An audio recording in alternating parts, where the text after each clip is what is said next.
I'm Caleb Anderson, and this is the Spirit Farm podcast, where we celebrate grace, cultivate growth, and keep it real.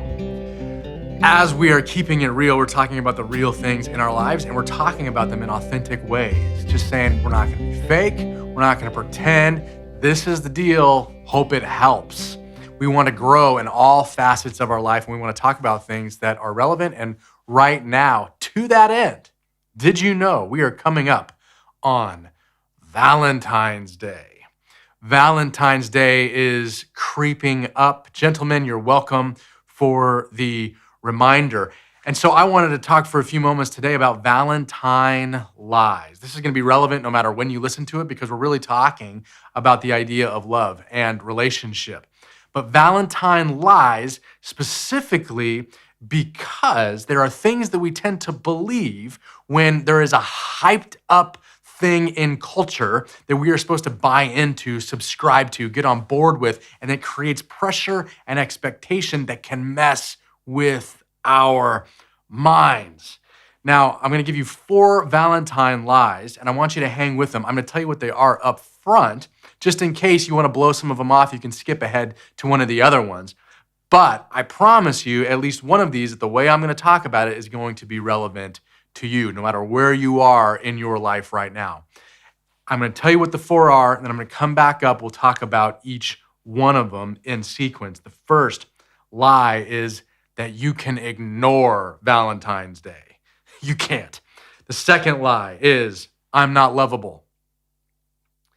I'm not lovable. The third lie is, love is supposed to be sexy. And the fourth lie is, this is as good as it gets. Okay? Those are the things we're going to talk about. Just yesterday, my oldest son, Jack, came home from school and he said, Dad, I have a Valentine. He's almost 7, not quite 7 yet. And he says, I have a Valentine. I have a Valentine. Cambria asked me to be her Valentine. And then he leans into my face and whispers in my ear, he goes, and I said, Y-E-S. And so for the first time in his life, he's never talked about Valentine's Day before. For the first time in his life, now at 6, almost 7, he's got a Valentine and he's talking about this concept. Then he follows it up by saying this other boy, Alex or something, I can't remember his name. This other boy, Alex, will say, also wanted to be Cambria's Valentine. And since he talked to her and she said that Jack already said yes and that Jack was her Valentine, then Alex comes to Jack and says, hey, can I be your Valentine too? Like by association, we're making this work and feeling better about ourselves. I'm just like, oh, Jack, oh gosh, all right. Whatever, let's roll with this. Happy Valentine's Day, buddy. Here's the deal. As we grow up, Valentine's Day becomes less significant. It's cool in junior high, high school, college, 20s, whatever. There's some allure to it, some romance around it, some excitement around it. It becomes less exciting as we get older, let's be honest. But I also want to acknowledge that for some of us, maybe some of us single adults, Valentine's Day is like the adult version of prom night. And you're just hoping and you're just pinging and you're just messaging and you're just throwing some hooks out there, feelers out there, hoping that it can be a good night. And some of us feeling pressure in all kinds of ways. And so let's just be real about it. Even if you don't care, even if you have hurt and baggage around the concept from the past, I think that exposing these 4 lies will be helpful, not only on Valentine's Day, but in your relationship going forward. Okay? Let's jump in with the first lie, that I can ignore Valentine's Day. You can't. You can't ignore Valentine's Day, even if you are so lucky that your significant other is like me and one of those people that just doesn't want to buy into the Hallmark holiday, overhyped, consumeristic, blah, blah, blah, blah, blah.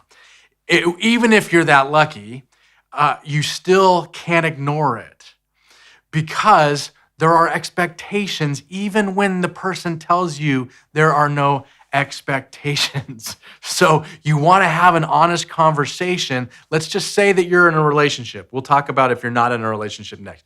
But if you're in a relationship, you have to have an honest conversation about what expectations are. What are we going to do? Let's get on the same page here. Are we going to do cards? Are we going to do gifts? Are we going to go out to dinner? Are we going to do a little trip away?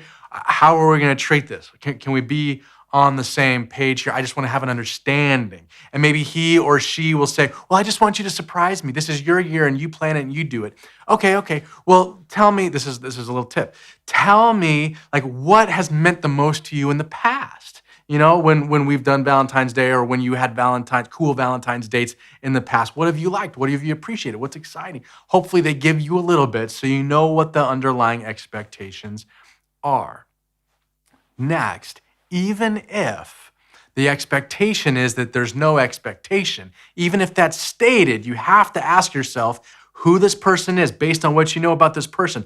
Are there expectations underneath the expectations that they are saying are real? Are you with me?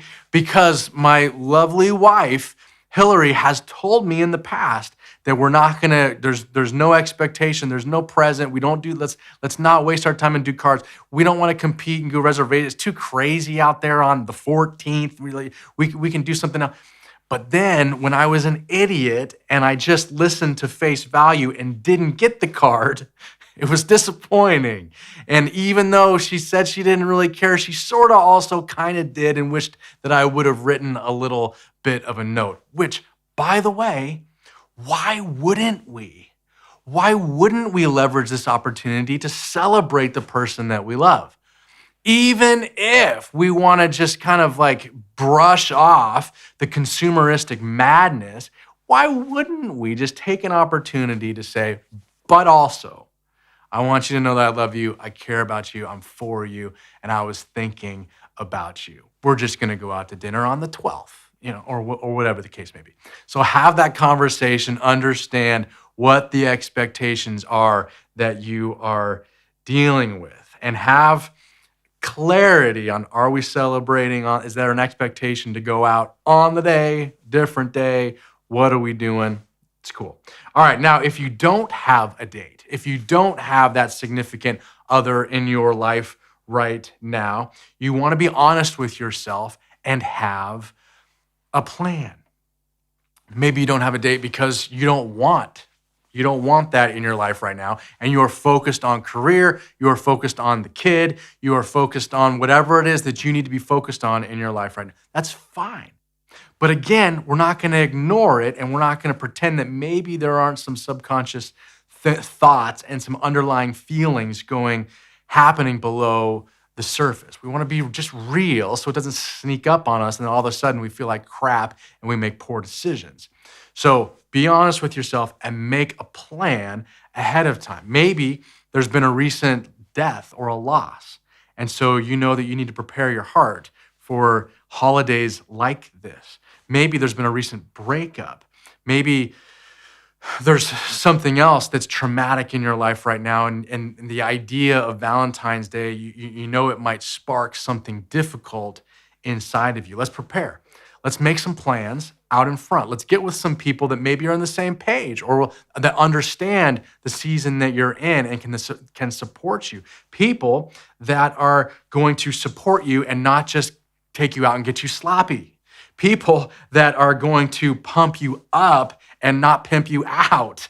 People that are going to come alongside and help you be who you want to be and just have a good time and take your mind off of whatever. But it takes being honest and preparing in advance. If you don't have the people, if you're in a place right now where you don't have that tight community or they're all off doing whatever it is that they're doing, then take yourself out. Do something for yourself that's out of the ordinary, that's unexpected, that's gonna kind of shift your perspective and give you something fun to focus on.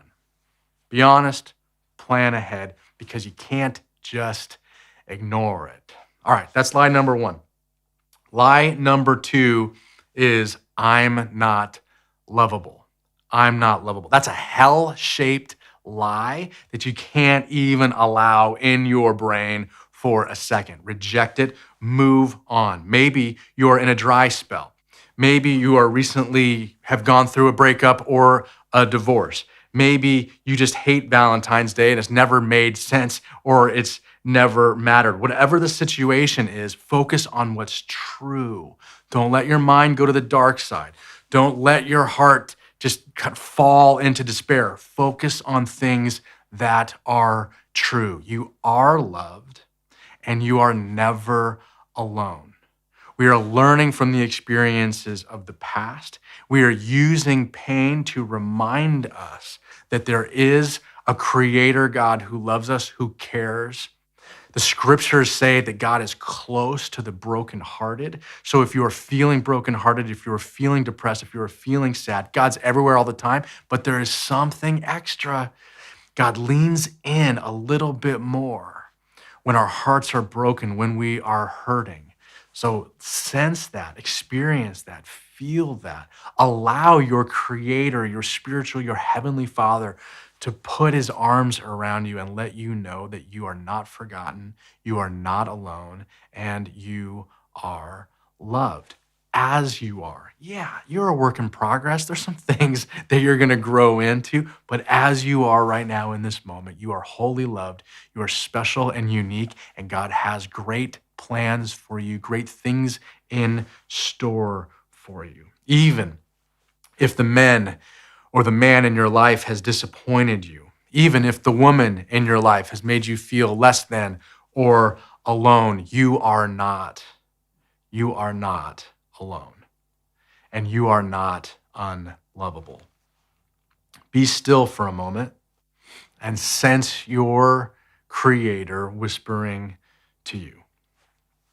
Through me, through that person who was kind to you, through the events, circumstances of this week, that God has been reminding you that he's close, through the gentle breeze, through the beauty of creation that's around you, through that whisper in your soul.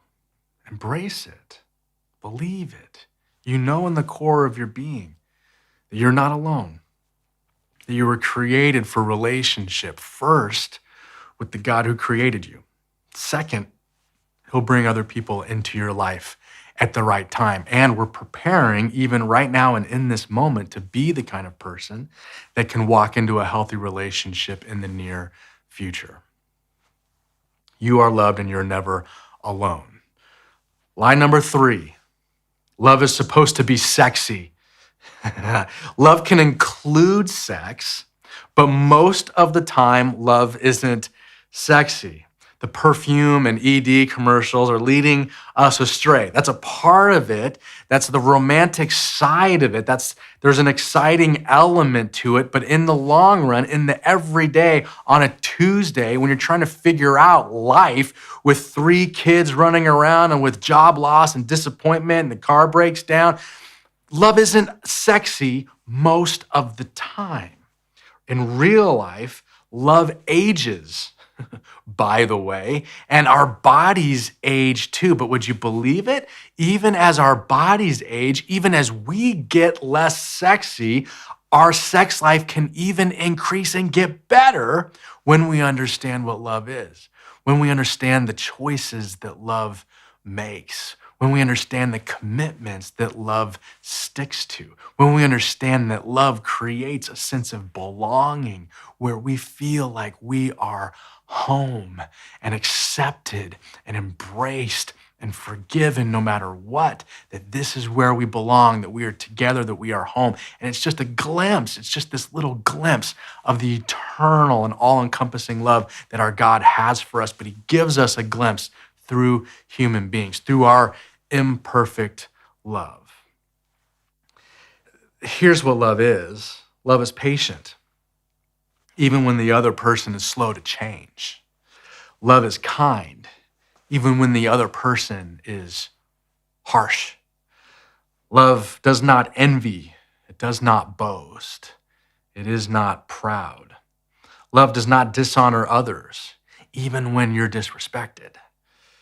Love is not self-seeking. It is not easily angered. It keeps no record of wrongs. and there have been some wrongs. Love protects, trusts, hopes, perseveres. Love never fails. Now, that doesn't even sound sexy at all, but it's good. It's good. The nature of this created universe is love because God is love and God is good. Now, sex is cool. I'm a fan, but choose love and let sex come with it. It might surprise you, but sex actually can get better with time when we figure and as we are figuring this whole love thing out. All right, finally, lie number 4. This is as good as it gets. This is as good as it gets. I guess I'll just settle. I guess I'll just put up with this. I guess I'll just go along with this. I guess I'll just fall back into this. I guess I'll just deal with this in this way. I guess I'll just medicate. I guess I'll just numb because this is as good as it gets. And when we fall into that kind of defeated mentality, we make choices that are not in our own best interest and they're not in the best interest of the people that we are wanting to love. So consider this. Don't settle if it's bad. And don't quit if it could be good. Now, here's what I mean. If you know that the relationship is wrong, it's not a fit, it's unhealthy, it's fake or whatever, get out of the relationship. It's not for you. Get out. Don't justify or rationalize anymore. Get out, move on. God has something else, something better for you. Also, at the same time, if you are in a committed relationship or if you are married, it is going to be difficult. It is going to be hard. It is going to be painful at times. If at all possible, without compromising your safety or the safety of your children, work on the relationship. Because if you don't, the next one's going to be hard too. Relationships can change, just like people can change, but not quickly. They usually don't change quickly. And we can't change someone else, by the way. They have to choose to change.